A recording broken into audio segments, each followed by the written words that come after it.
हुजूर अकरम नमाज से फारिग होने के बाद 3 बार इस्तग़फ़ार करते, फिर फरमाते, अल्लाहुम्मा अंतस सलामु व मिनकस सलामु तबारकता या ज़ल जलाली वल इकराम। यानी ए अल्लाह पाक, तू सलाम है और तुझसे सलामती है और तू बरकत वाला है, ए जलालत और बुज़ुर्गी वाले।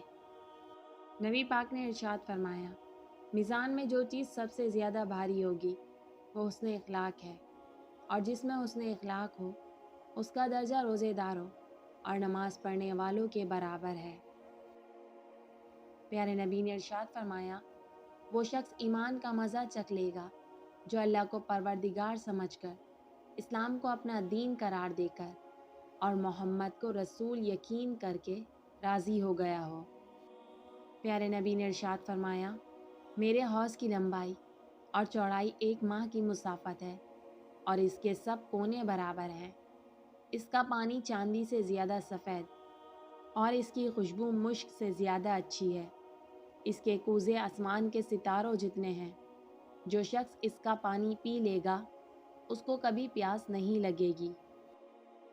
प्यारे नबी ने इरशाद फरमाया, वो जवान जिसकी जवानी इबादत इलाही में गुज़री, उसे अल्लाह ताला रोज़े महशर अपने अर्श का साया अता फरमाएंगे। प्यारे नबी ने इरशाद फरमाया, मेरी शफ़ाअत से क़यामत के दिन सबसे ज़्यादा फैज़याब वो शख्स होगा जो सच्चे दिल से ला इलाहा इल्लल्लाह कहेगा। प्यारे नबी ने इरशाद फरमाया, अल्लाह ताला को सबसे बढ़कर महबूब बंदे वो हैं जो लोगों के काम आने वाले हैं। अल्लाह पाक को सबसे ज़्यादा पसंदीदा अमल किसी मुसलमान को खुशी फराहम करना या उसकी कोई तकलीफ़ दूर करना या उसकी भूख मिटाना है। हज़रत अबू ज़र रज़ियल्लाहु ताला अन्हा बयान फरमाते हैं कि नबी पाक से पूछा गया कि कौन सा कलाम अफजल है।